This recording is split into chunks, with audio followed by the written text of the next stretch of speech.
We have high hopes for the Pelicans this season, maybe the most hyped ever, but the defense could be the thing that holds them back. How will they struggle, and what can they do to succeed? It's opening night here on Locked On Pelicans. Let's go!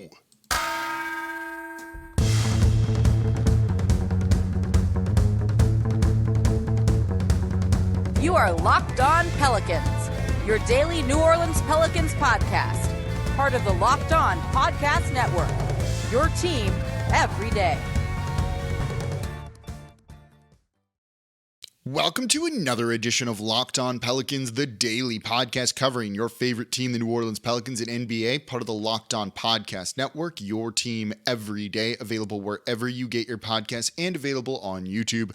I'm your host, Pelicans Insider, credential member of the media, Jake Madison, at NOLA Jake on Twitter. Here with y'all on Wednesday, opening night for the Pelicans. They take on the Brooklyn Nets. It's finally here. We've been hyped all off season. We've had a ton of coverage, whether it was the draft, the lottery, free agency, looking at this season, the biggest players, the biggest stories, and it's finally arrived. But we've got one more story to cover, and that's the defense, because I think this is going to be one of the most important things for the Pelicans if they want to have a successful season. So we're going to break it all down. What they looked like last year, what we're expecting them to look like this year, where they will struggle, where they can succeed, and other things they can do, and key players involved in this. But before we get to all of that, today's episode is brought to you by PrizePicks. First-time users can receive a 100% instant deposit match up to $100 with promo code LOCKEDON. That's prizepicks.com, promo code LOCKEDON. And of course, thank you for making Locked On Pelicans your first listen today and every day. We're here, available Monday through Friday, completely free wherever you get your podcast and YouTube. Comment down below. Are you worried about the defense for the Pelicans this season? All right, let me pull up my notes because I got a lot of them here. I wrote like 800 words to plan out today's show. So we know the offense is going to be good.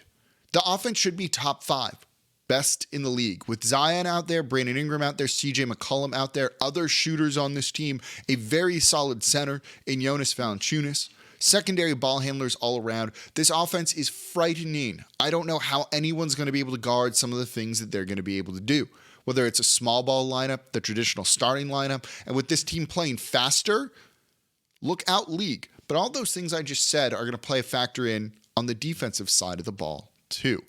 And while offense will get you into the postseason, if you want to win a title, it's got to be with your defense. Since 2013, only one team has won the title while finishing outside the top 10 in defensive rating. You really need to be in the top 5. Defensive rating is points given up per 100 possessions. So this is not the same if you're a new listener or someone kind of new to the NBA and some of the stats that we look at. This is not even close to the same thing as points per game. This equalizes it for possessions per 100 possessions. The Pelicans, in terms of defensive rating last year, were 19th. But there were signs that they could have been better than that or were better than that. Post All-Star, they were actually ranked in the top 10. This defense ranked 9th in the 23 games post All-Star break. But that was kind of built around a lot of length and athleticism. Jackson Hayes and Jonas Valanciunas were the starting front court. Neither of them is a particularly amazing defender, but with a team scheme built around length and athleticism, they worked. Their arms, their size, just simply work to deny the rim just enough.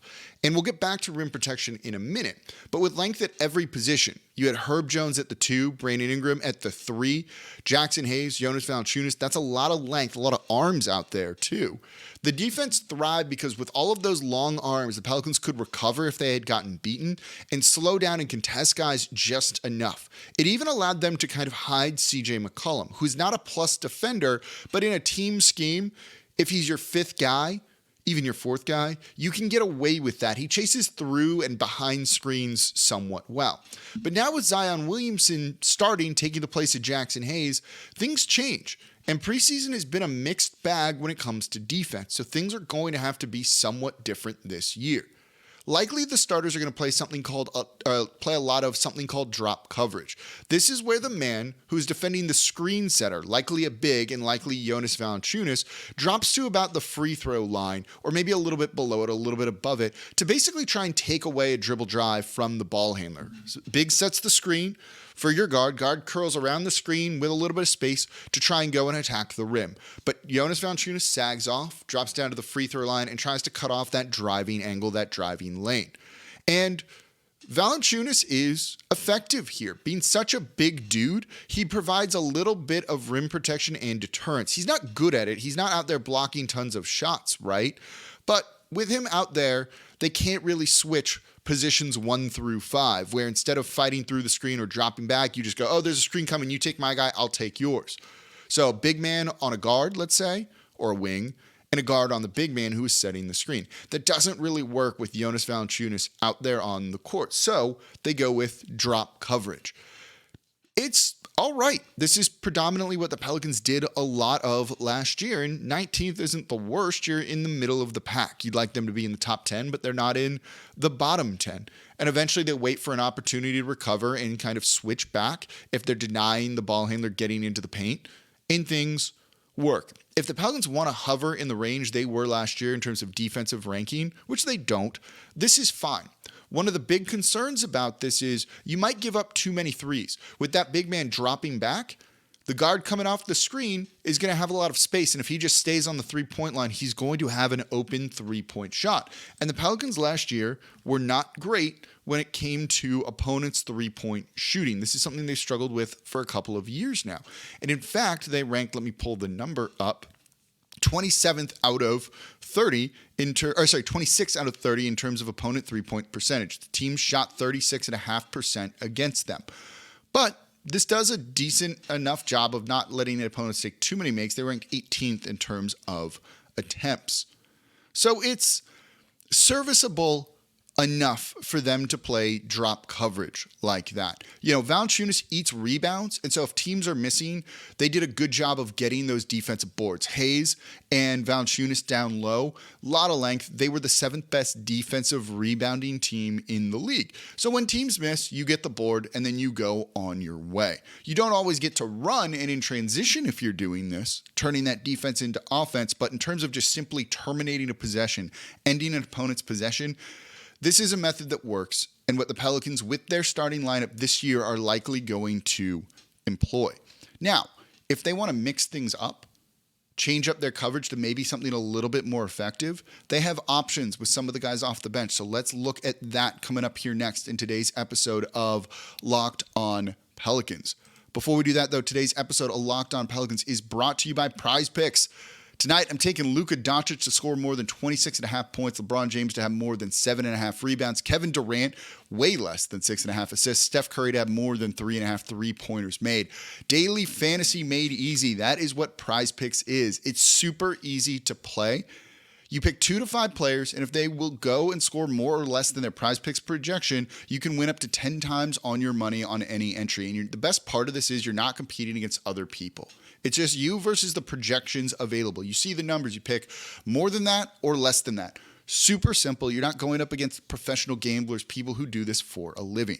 And PrizePicks offers projection on any sport you want to watch. NBA, NFL, MLB, NHL, whatever it is, they have it. Boxing, disc golf, cricket, even more than that too. And entries can be made in 60 seconds or less. It's that easy. Plus, they offer safe and fast withdrawals, and they're currently operational in over 30 states in Canada. So download the PrizePicks app or go to prizepicks.com to sign up and play daily fantasy sports. First-time users can receive a 100% instant deposit match up to $100 with promo code LOCKEDON. If you deposit $100, they're going to give you $100. You deposit $50, they will give you $50.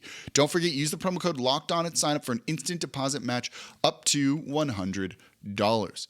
And thank you for making Locked On Pelicans your first listen today and every day. It's game day. And we're talking defense, getting you set. Now for your second listen, NBA Game to Game. Game to Game NBA. Every moment, every top performance, every result. Game to Game covers the game, every game from across the league with local analysis that only Locked On can deliver. I butchered that, and I'm so sorry, Locked On. And this is a show that I'm on. Basically, we all do a minute or 2 minute video after every game with our kind of take on what it was. And they're going to run all of those in a row. So I will be on this tomorrow. You'll hear me with my Pelican side. Then you'll hear the Nets host with his side of everything. If you didn't get to watch games, it's a great way to get the local analysis that only Locked On can give you. So go follow Game to Game on Locked On NBA. It's available on the Odyssey app, YouTube, and wherever you get your podcasts. And on Wednesdays, I co-host Locked On NBA.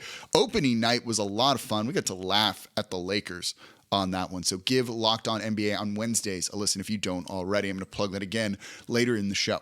Today, we are talking defense here with the Pelicans, what their starters are going to likely do. That's not an elite unit. It's not an elite unit. Yeah, you have Herb Jones in there, who is amazing. Blocks and steals, stocks, if you want to combine them into one word, and that's really useful. But the Pelicans still struggle on the defensive side of things. In terms of blocks per game, they were 26 out of 30. They got about 4 per game. So you don't have a lot of rim protection there, because a lot of those blocks are coming from Herb Jones and none of the bigs down low, keeping people away from the basket, those easy high percentage looks.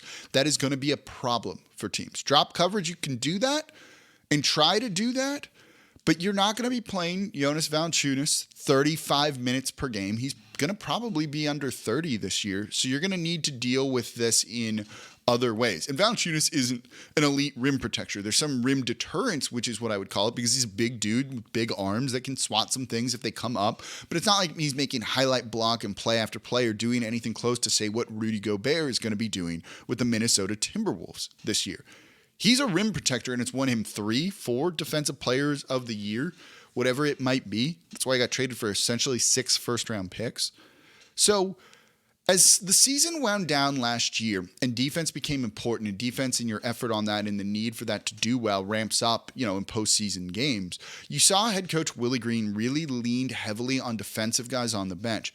Najee Marshall, Tony Snell, Jose Alvarado, Larry Nance Jr., particularly in the playoffs. The reason he threw Tony Snell out there in that game against the Clippers was to get some defense, because he kind of tried to rely on the veteran, and that didn't really work whatsoever. So some of that worked, right? Alvarado is a good defensive player. He just makes plays, has a nose for the ball. Larry Nance Jr.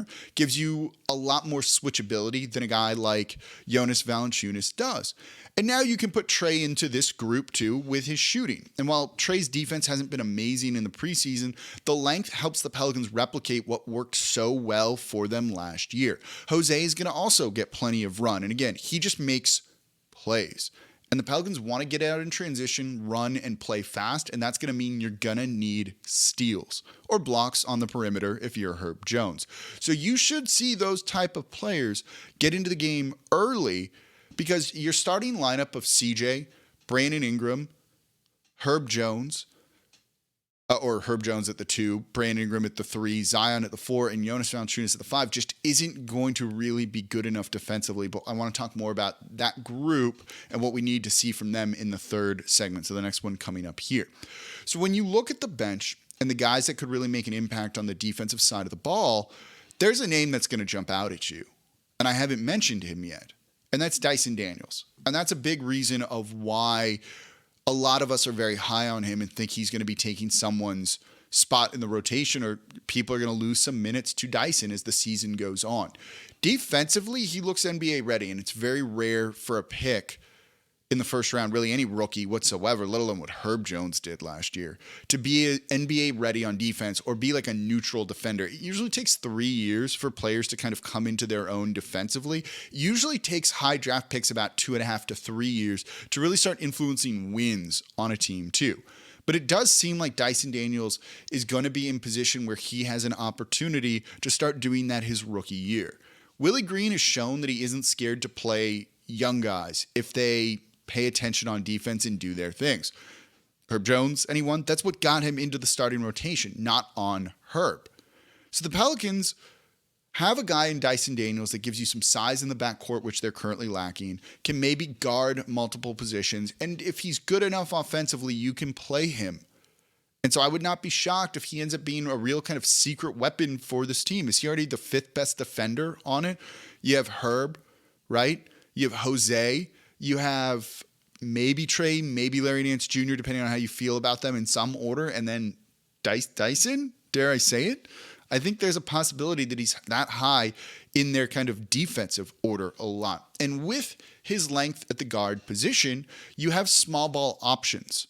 Larry Nance Jr. is a much different defensive big than Valanciunas is. You can switch with that. We even saw a little bit of this in the Miami Heat game when Larry Nance Jr. didn't play. You didn't have Valanciunas. And so the backup center at times was Zion, and they went with Zion at the 5. And they switched everything. So instead of drop coverage, instead of kind of hedging and recovering, which you can do too, they just switched. And it mildly worked at times, and then they got their lunch taken a couple of times too, where Bam Adebayo just wrecked them with that. Partially because Zion, despite that one first preseason game where he looked good defensively, isn't a positive defensive player. But Larry Nance Jr. is. So if you sub Jonas Valanciunas out, you keep the rest of the starting lineup in place and throw Larry Nance Jr. in there, it changes your defensive scheme entirely. If you take someone out, and I don't know who that would be for Dyson Daniels in there, you have more switchability. You don't need to worry about CJ McCollum, let's say, on a small forward where he's giving up 4 or 5 inches and he's already a subpar defender and now he's going to get schooled there. Dyson, at least with his size, can contest better and things like that. So they have options for small ball and to play a more switch-heavy scheme while still having enough offense out there. And I think that's important. This is an area where they can improve. If one of those small ball lineups sticks and works, and maybe it's with Trey at the 5, though I don't really think that's something they're ready to do yet. It's likely Larry Nance Jr. at the 5 at the center spot. They can improve, especially for spurts, and give teams fits with both offense and defense out there on the court. That's something that will help that defensive ranking, getting it creeping more towards the top 10 with some of those players. The guys I just mentioned, I think, are going to be high up in the rotation because this team doesn't need a traditional 6-man scorer. You have Brandon Ingram, Zion Williamson, and CJ McCollum. Instead of building a lineup that's bad defensively around, some bench player, rotate them all through till you get the right type of defensive personnel out there with your offensive guys and something that gives you the right kind of balance. And the Pelicans have options for that. So this roster has a lot of malleability to it, a lot of flexibility to it, I think, for that to potentially be the case. So right there, you're looking at some opportunities for the ranking to improve. But there's also some other things you really, really need to see, particularly from Brandon Ingram and Zion Williamson. But there's also part of their offense that's going to help them too. Transition defense is not something we've talked about yet. That's going to come into play a lot this year. Let's talk about those things coming up here next in today's episode of Locked On Pelicans. And thank you for making Locked On Pelicans your first listen today and every day. We're here Monday through Friday like no one else is, completely free, breaking down everything you want to know about this team. I got a primer if you're a new listener that came out yesterday, the Monday episode. Everything you need to know about this team, how we got here, the biggest players, all of that stuff. If you're a new listener, you're new to following the team, give that episode a listen. Also, give a listen to the episode with Antonio Daniels over the summer, the day that Zion signed his extension. Now for your second listen, Locked On NBA. The NBA season is here. We got an air ball from James Harden. We got the Lakers looking real rough out there. Marcus Smart almost getting in a fight with Joel Embiid. And our local NBA experts and insiders have you covered on and off the court all season long. All the biggest stories around the NBA every Monday through Friday in less than 30 minutes. Available on YouTube, Odyssey, wherever you get your podcast. Locked On NBA. It's our national show. This thing gets tons of listens. I get to host every Wednesday, and it's awesome. So make sure you give a listen to the Wednesday episode of Locked On NBA. That's today. Okay, today we are talking about the Pelicans defense. Yes, it's game day, but I think this is so important. We have to focus on this, but I hope you're all going to be watching the game tonight. You know we're going to be here tomorrow recapping that for you, talking about what I saw, what we want to see the team doing going forward. But today we're talking about the defense. So what else needs to happen for them to be a better defensive team? Herb Jones is going to be Herb Jones, but he needs some help on the defensive side of the ball from the other starters. Those are the guys that are going to play the most minutes, and there's concerns about what they're going to be able to do, particularly when it comes to perimeter defense, things like that. Ideally, you'd like Brandon Ingram, who did get better last season, or Zion Williamson to take a leap defensively. This is more likely going to be the case for BI than it will be Zion. Zion looked good in that first game with effort, and that's half the battle here, but he's not a good defensive player yet. Maybe with time, if he can make some highlight plays, that's great, but he's just not there. We saw his defense be particularly bad against the Miami Heat, just missing some obvious backdoor cuts, really not able to defend in space against not amazing players either. Might have just been preseason game fatigue, those things, but it's a concern. In terms of Brandon Ingram, this is the year where he's got to take that step forward. He cared more than he ever did last season on defense, watching him. He was not a bad defender. I don't think I'd necessarily call him a good defender, but he's not a bad defender. But with all the physical tools he has, it feels like he should be more like Kevin Durant on that side of the ball, and he's just not. This is the year for him to really go forward with that. And that lineup needs it. They need another really solid, lengthy perimeter defender. If Brandon Ingram can do that on a nightly basis, heck, I'd even take every other game. This team can really improve on the defensive side of the ball and look more like a contender as the season goes on. Another thing to consider is transition defense. Slowing down fast break opportunities. It's going to be a little bit tougher this year. The take foul has been eliminated, meaning fast breaks are going to happen more and more. So there's more of an emphasis to try and, prevent those from happening in the first place. So last year, they were not great. They were slightly below average when it came to transition defense. But with this team wanting to play faster offensively, the defense is going to stay back and get set even off a missed shot. Off live rebounds this past year, this team was bad defensively because they played offense in the half court a lot. So all of their guys are on one side of the court there. They miss a shot and the other team just gets it and goes, and they don't get back quick enough. That was a problem. But think about it this year from something we've seen from them offensively and something they're going to do, and Willie Green has said that they are going to do, and that's play faster, look for early shot clock takes. They look like at times the 7-second or less Suns. You've seen someone get a defensive board or a steal, kick the ball up and try and get it to a shooter in one of the corners. Then that person launches a shot and 6 seconds have elapsed off the shot clock. Well, if they're doing that and passing the ball up, you probably have 3, maybe even 4 players really lagging behind and not that far out. One dude is flying up the court to try and get in position to get that pass and get that shot off before a defender is near him. Well, if he takes that shot and misses it, everyone's back because no one's gotten up the court that quickly, so they just get back, they get set. And this Pelicans team last year in the half court defensively wasn't horrible. They were decent. They weren't good, but they weren't horrible. So by playing faster in transition, taking a lot of those shots, even if they missed them, it's not like someone can get the defensive rebound and then just slice through the defense and go. They're going to be back. They're going to be set. That at least improves things a little bit. They're not horrible in drop coverage and what they want to do, guarding the pick and roll and things like that. So I think that alone is also going to help, just what they want to do offensively and where their players will be positioned out there on the court. But it really, if they want to be an elite defense, is going to take guys like Brandon Ingram, Zion Williamson, stepping up to be better defenders and really elevating that first unit. Because with CJ there too, there's a couple of guys that you worry about. The offense is going to be fine, but if you want to be a true contender, you've got to elevate the defense. They get a chance tonight against Kevin Durant, Kyrie Irving, the rest of that Brooklyn Nets team, Ben Simmons maybe too. Oh boy. It's going to be a tough test, but I'm excited. And I hope you're going to tune in tomorrow for us to recap the game, win or lose, and really get our first true look at the Pelicans team that we've been talking a lot about this offseason. So the regular season is here. I'm excited. I know you're excited. Make sure Locked On Pelicans, you're subscribed and it's your first listen today and every day tomorrow and every day too. And as always, I'm your host, Jake Madison, at NOLA Jake on Twitter. Enjoy the game, and I'll see you all tomorrow.